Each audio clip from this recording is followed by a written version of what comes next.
तो पहला चैप्टर हम शुरू करते हैं मैथ का, क्लास 12th, जो कि है रिलेशन और फंक्शन, संबंध एवं फलन। Before this I will have to understand that what is set, what is समुच्चय। उसके बाद हम समझेंगे कि रिलेशन क्या है और फंक्शन क्या है। तो सेट क्या है? सेट मतलब समुच्चय, इसको बोलते हैं हिंदी में। सेट जो है वेल डिफाइंड ऑब्जेक्ट है, सुपरिभाषित होना चाहिए। जैसे कि पानी का समुच्चय नहीं हो सकता है, जैसे कि और भी कुछ चीज़ जिसको हम गिन नहीं सकते हैं, उसका समुच्चय नहीं हो सकता है। समुच्चय उसको कह सकते हैं, इसके मतलब सिंपल भाषा में बोल सकते हैं, वी कैन से, जिसको हम गिन सकते हैं, लाइक परिमेय संख्या का समुच्चय, जिसका मतलब यूनिक नंबर है। इसको गिन नहीं सकते मतलब, लेकिन यूनिक होना चाहिए। हर अवयव जो है एक दूसरे से अलग होना चाहिए, रिपीट नहीं होना चाहिए कुछ। इसे बोल सकते हैं परिमेय संख्या का समुच्चय। परिमेय संख्या का समुच्चय जो है 1 2 3 4, मतलब कि रिपीट नहीं होगा कुछ भी, सब अलग अलग अवयव रहेगा। तो समुच्चय क्या है? वेल डिफाइंड ऑब्जेक्ट है, सुपरिभाषित है। तो समुच्चय समझने के बाद अब हम शुरू करते हैं कि दो समुच्चय को गुणा कैसे करते हैं। ठीक है, उससे पहले थोड़ा समझ लेते हैं हम कि समुच्चय का संकेत क्या होता है। जैसे कि प्रकृत संख्या का समुच्चय है, सो उसको हम सूचित किस तरह से करेंगे, राइट। तो हम उसको सूचित कैसे करेंगे? जैसे प्राकृत संख्या का समुच्चय है तो उसको n से सूचित करते हैं, प्राकृत संख्या के समुच्चय को। फिर पूर्णांक को z से सूचित करते हैं। अगर पूर्णांक धनात्मक पूर्णांक बोलेगा तो वो z प्लस हो जाएगा, ऋणात्मक पूर्णांक बोलेगा तो जो z माइनस हो जाएगा। पूर्ण संख्या के समुच्चय को w से सूचित करते हैं। परिमेय संख्या के समुच्चय को q से सूचित करते हैं। वास्तविक संख्या के समुच्चय को r से सूचित करते हैं। ये सब याद रखना है, क्योंकि चैप्टर में आपको ये नहीं दिया रहेगा कि परिमेय संख्या प्राकृत संख्या के समुच्चय, वहाँ पर केवल लिखा हुआ रहेगा n। तो n का मतलब समझना है प्राकृत संख्या का समुच्चय।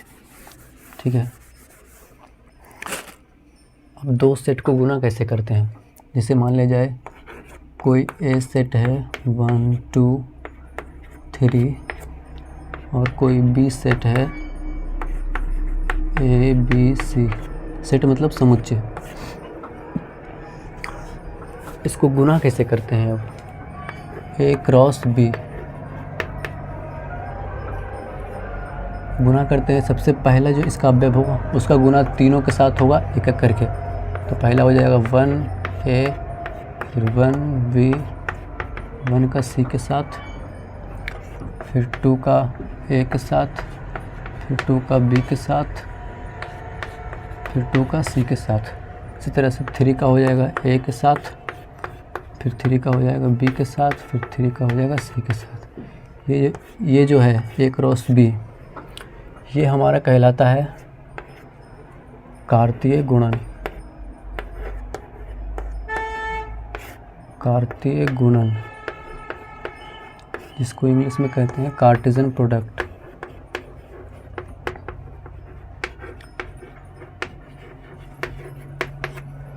ठीक है,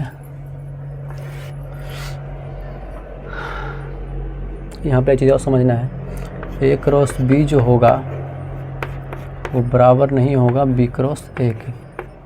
कैसे नहीं होगा? तो ए क्रॉस बी में पहले हम ए को लिए, उसके बाद बी को लिए, लेकिन बी क्रॉस ए में क्या होगा, सॉरी यहाँ पर बी क्रॉस ए होगा। बी क्रॉस ए में क्या होगा? पहले हम इसको इधर रखेंगे, यानी कि जो जहाँ पर एक है वहाँ पर ए आ जाएगा एक, और जहाँ पर ए है वहाँ पर एक आ जाएगा।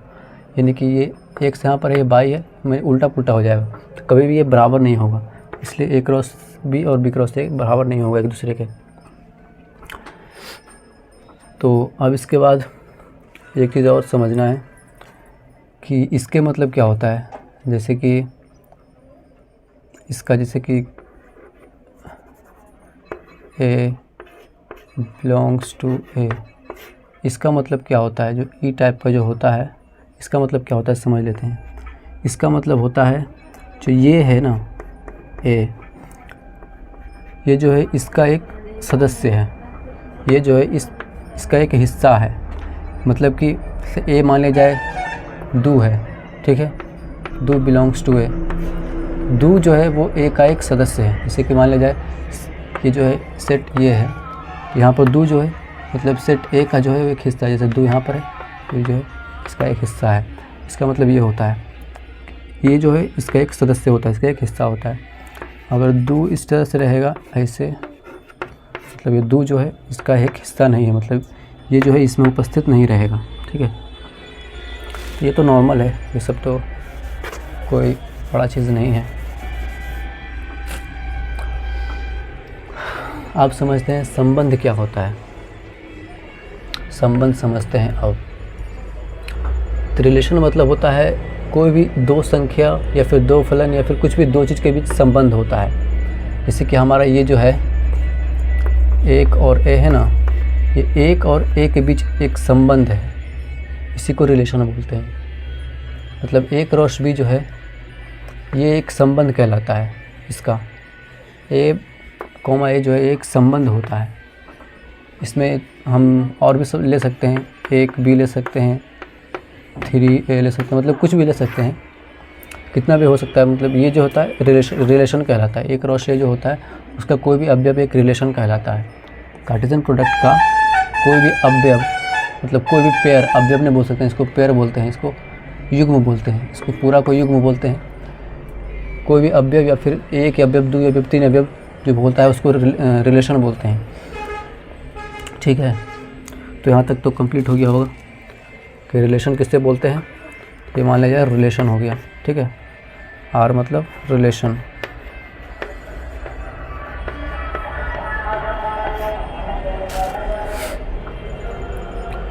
तो अब तक समझ लिए संबंध होता क्या है, ठीक है।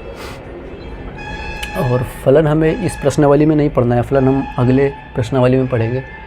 फलन का इस प्रश्नावली में कोई यूज़ नहीं है। फलन मतलब कि वैसे शॉर्टकट में बताते हैं फलन क्या होता है। फलन जो होता है वो संबंध का ही होता है, मतलब संबंध को ही फलन कहते हैं। मतलब एक विशेष प्रकार का संबंध को ही फलन बोलते हैं, ठीक है। मतलब फलन जो होता है वो संबंध होता है। हर फलन मतलब संबंध होगा, लेकिन हर संबंध फलन नहीं होगा। क्यों नहीं होगा, कैसे नहीं होगा, फलन क्या होता है वो अगले प्रश्नावली में पढ़ेंगे। इतना याद रखना है कि फलन जो होता है वो संबंध में से ही होता है, यानी कि हर फलन संबंध होगा लेकिन हर संबंध फलन नहीं होगा, ठीक है। तो इसके बाद अब समझते हैं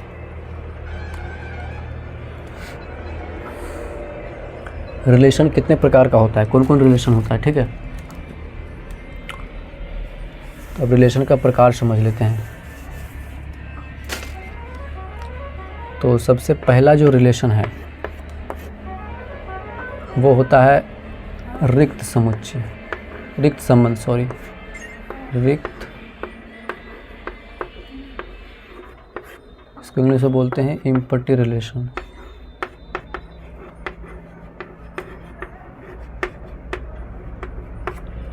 ठीक है। रिक्त संबंध क्या होता है, मतलब वैसा संबंध जो कार्टेशियन प्रोडक्ट में ए क्रॉस ए में या फिर ए क्रॉस बी में उपस्थित नहीं रहता है। जैसे कि एक फॉर एग्जांपल हम यहाँ पर ले लेते हैं, एक रिलेशन ले लेते हैं, मान लिया जाए 2x ले लेते हैं। ये जो 2 और x है क्या ए क्रॉस ए में कहीं पर उपस्थित है, नहीं है। मतलब जो कार्टेशियन प्रोडक्ट में उपस्थित नहीं रहता है उसी को रिक्त संबंध कहते हैं, ठीक है। तो पहला तो कंप्लीट हो गया होगा, समझ गए होंगे रिक्त संबंध क्या होता है। अब दूसरा समझ लेते हैं यूनिवर्सल रिलेशन, सार्वत्रिक संबंध, सार्वत्रिक संबंध, इसको बोलते हैं यूनिवर्सल रिलेशन।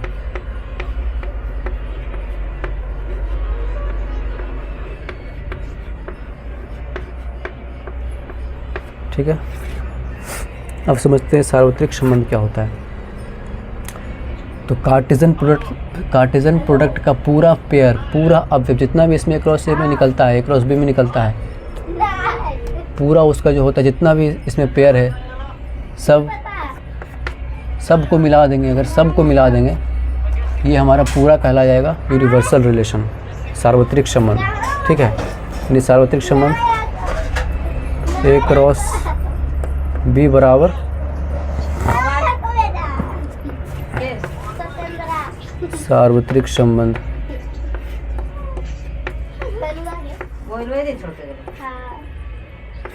ठीक है, अब तीसरा होता है, तीसरा यहाँ समझ लेते हैं तत्समक संबंध। तत्समक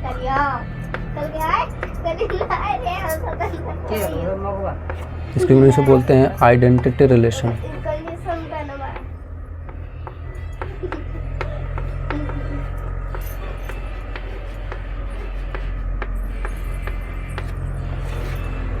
तत्समक संबंध क्या होता है तो देखते हैं। मान लीजिए यहाँ पर ये जो समुच्चय है ए बराबर जो है 1 2 3 है ना, तो इसका संबंध जो होगा, मान लीजिए इसका हम ए क्रॉस ए करेंगे, यहाँ पर ए है, फिर से ए ले लेंगे 1 2 3। जब हम इसका ए क्रॉस ए करेंगे, पता नहीं शायद वीडियो में रिकॉर्ड हो रहा हो कि नहीं हो रहा था, इधर बता देते हैं। जब हम ए क्रॉस ए करेंगे तो डेफिनेटली है कि 1 1 आएगा, इसमें पहले 2 2 आएगा, 3 3 आएगा, और भी आएगा, 1 2 आएगा, 1 3 आएगा, फिर 2 1 आएगा, 2 2 आएगा, 2 3 आएगा, और भी आएगा। लेकिन केवल जो अगर यही रहेगा, खुद के साथ अगर संबंध रहेगा तो वो हमारा कहला जाएगा तत्समक संबंध, आइडेंटिटी रिलेशन। इसके अलावा अगर और भी कुछ ऐड हो जाएगा, जैसे 1 2 ऐड हो जाएगा, तो ये हमारा तत्समक संबंध नहीं कहलाएगा। केवल और केवल खुद के साथ संबंध ही रहना चाहिए, तो वही हमारा तत्समक संबंध कहलाएगा। ठीक है, 3 रिलेशन हो गया कंप्लीट। अब जो अगला 3 रिलेशन है वो इम्पॉर्टेंट है, वो प्रश्नावली के हिसाब से बहुत ज़्यादा इम्पॉर्टेंट है। तो इतना, और अगले में देखते हैं, यहाँ मिटा देते हैं ये सब।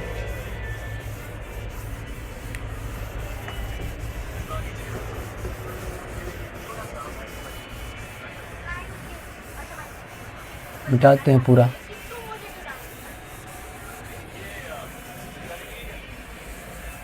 अच्छे से समझेंगे ये तीनों को। ठीक है,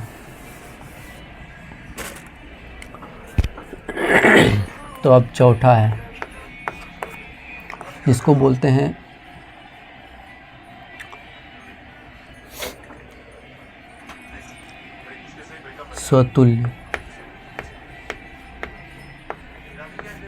स्वतुल्य संबंध। इंग्लिश में बोलते हैं स्वतुल्य, रिफ्लेक्सिव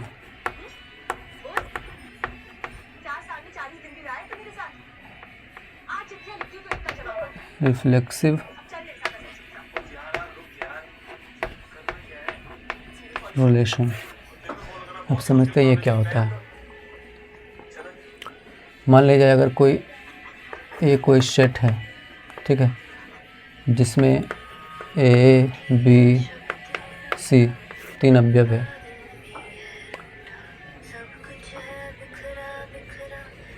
यदि हम इसका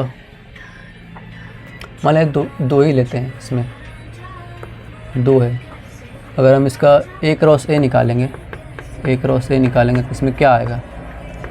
पहला तो ए आएगा, कन्फर्म है, बी आएगा, फिर ए बी आएगा, फिर बी ए आएगा, फिर पूरा ए क्रॉस ए निकल गया।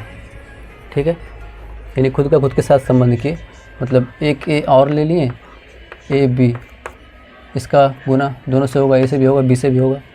ठीक है, तो ए से हुआ, फिर बी से हुआ, बी का गुना ए से होगा, फिर बी का गुना बी से होगा। ये किए हैं ए क्रॉस ए। अब यदि यहाँ अगर मान लेते हैं ए बी यदि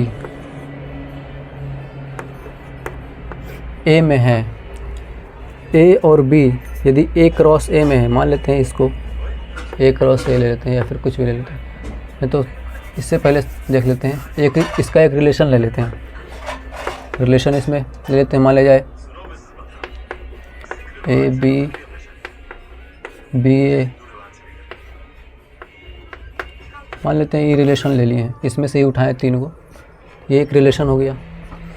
अब मान लेते हैं कि जो ए और बी जो है वो रिलेशन में है, इसका मतलब बता दिए थे कि आर से बिलोंग करेगा एक, ठीक है, मतलब आर से बिलोंग करता है ए बी। तो स्वतुल्य का जो कहना है,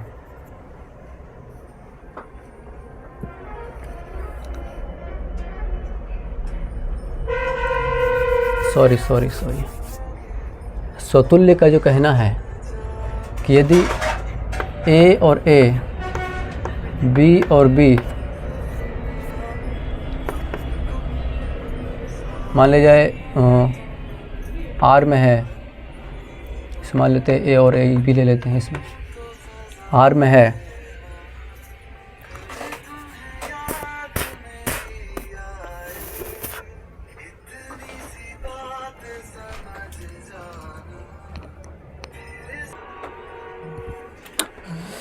तो लाइट चला गया था, शुरू करते हैं।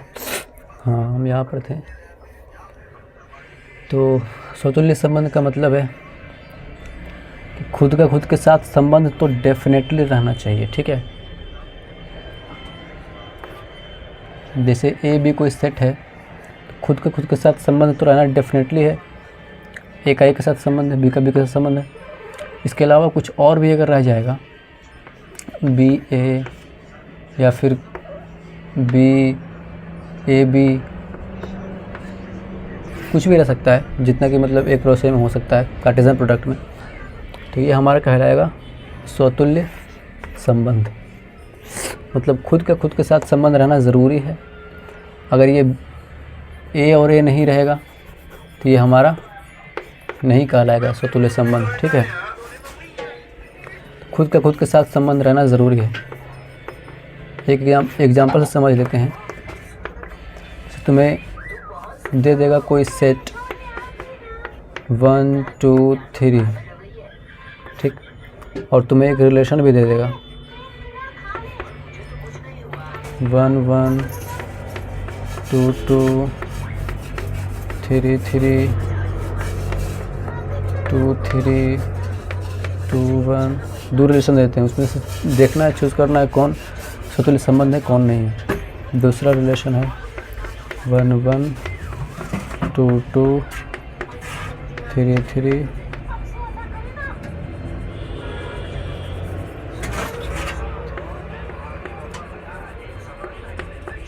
2 3 3 1। इसमें से कौन स्वतुल्य संबंध है इस दोनों में से?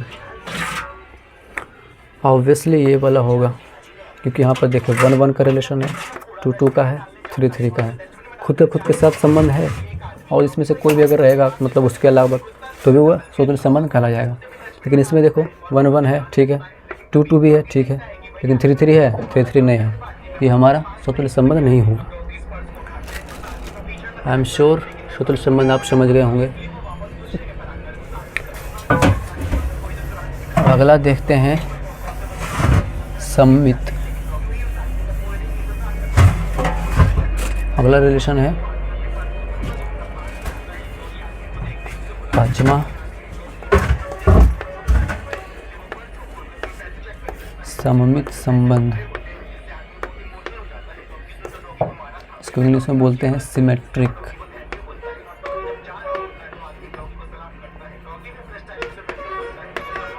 Symmetric relation.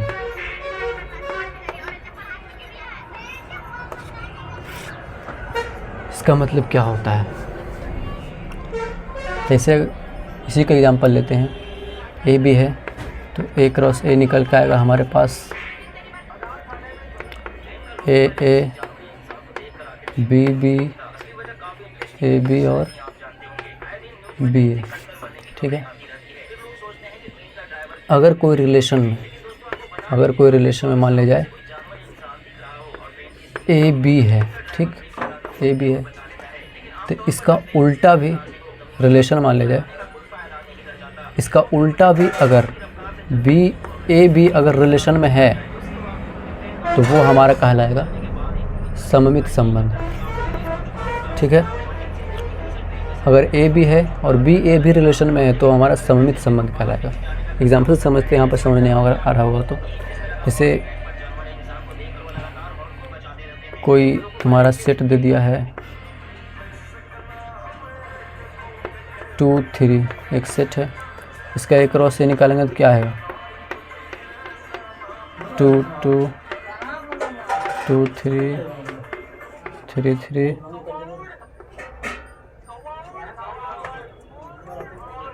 3 2, हमारा निकल जाएगा एक क्रॉस से। रिलेशन हमारा क्या मतलब कि इसका फॉर्मूला क्या है, ए बी अगर रिलेशन में है तो बी ए भी रिलेशन में होना चाहिए। तो मान लिया जाए अगर 2 3 रिलेशन में है तो रिलेशन में है, अगर 2 3 रिलेशन में है और 3 2 भी रिलेशन में है, इसका उल्टा, जैसे 2 3 रिलेशन में है, यहाँ 2 3 है मान लिया जाए, इसका रिलेशन भी मान लिया जाए वही रिलेशन 2 3 मान लेते हैं, 3 2, यहाँ 2 3 रिलेशन में है, 3 2 भी रिलेशन में होना चाहिए। अगर इसका उल्टा भाग रिलेशन में है, इसका उल्टा 2 3 है, तो अगर 3 2 भी रिलेशन में है, उसका उल्टा भी है रिलेशन में, तो वो हमारा कहला जाएगा सममित संबंध, ठीक है। आई होप आपको समझ में आया होगा। अब अगला रिलेशन जो है वो हमारा लास्ट है, अगला हमारा लास्ट रिलेशन है, छठा, जिसको कहते हैं संक्रामक संबंध, इंग्लिश में बोलते हैं ट्रांजिटिव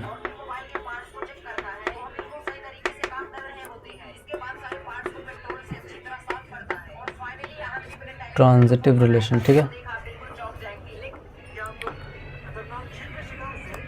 अब समझते हैं ये क्या होता है। जैसे मान लीजिए कोई एक रिलेशन है ए बी सी, ठीक है, मतलब कोई सेट है और इसका रिलेशन दिया हुआ है तुम्हारा A B B C A C C A B A, ये तुम्हारा रिलेशन दिया हुआ है, ठीक है। और तुम्हें कहा गया है कि क्या यह एक संक्रामक संबंध है। इसका मतलब फॉर्मूला क्या होता है पहले ये समझ लेते हैं। यदि मान लिया जाए ए बी रिलेशन में रहेगा और मान लेते हैं बी सी भी अगर रिलेशन में है, ये दोनों रिलेशन में है, ठीक है, मान लेते हैं, तो ये जो है ए और सी जो है ये भी हमारा रिलेशन में होना चाहिए।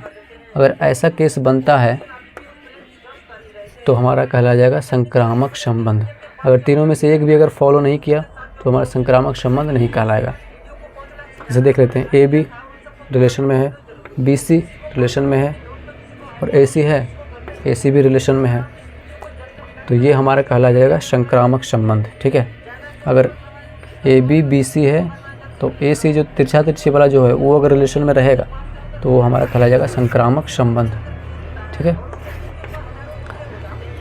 तो ये हमारा पूरा रिलेशन ख़त्म हो गया। और अब समझ लेते हैं एक चीज़ और जो इस चैप्टर में थोड़ा सा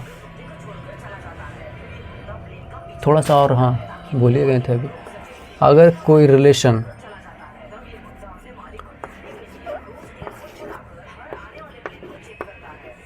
यदि कोई संबंध स्वतुल्य सममित संक्रामक तीनों होता है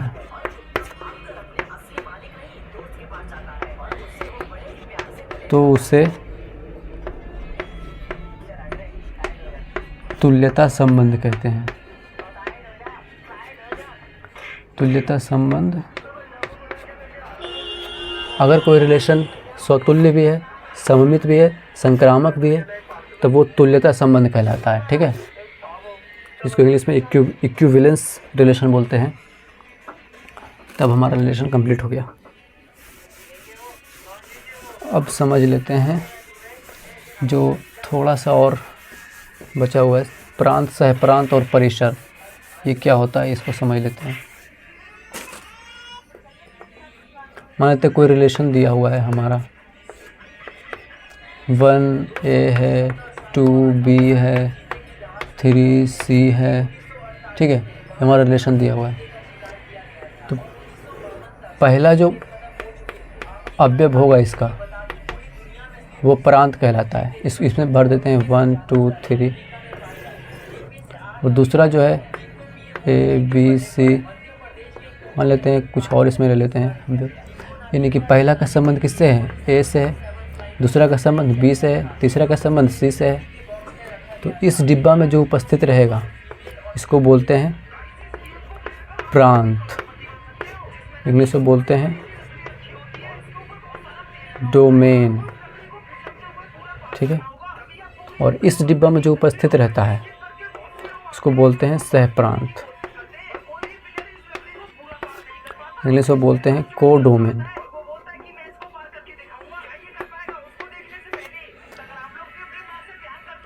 और अगर प्रांत का सहप्रांत के जिस अवयव से संबंध रहता है उसको बोलते हैं परिसर, इंग्लिश में बोलते हैं रेंज। इसमें परिसर कौन कौन हो जाएगा? परिसर हो जाएगा ABC, ये तीन कुछ तो संबंध है सहप्रांत के। प्रांत कौन हो जाएगा? प्रांत में सभी आ जाएगा, 1 2 3। इसमें सहप्रांत में कौन कौन है? सहप्रांत जितना इस डिब्बा में रहता है उपस्थित पूरा कहलाता है हमारा सहप्रांत। तो ABCDE पूरा सहप्रांत हो जाएगा। तो इस चैप्टर का पूरा थ्योरी पार्ट यही था। आशा करते हैं आपको समझ में आया होगा। तो बस यही है इस चैप्टर का पूरा थ्योरी पार्ट। अगले वीडियो में एग्जांपल देख लेंगे इस चैप्टर का 2-4 को, फिर प्रश्नावली 1.1 जो है वो कंप्लीट हो जाएगा।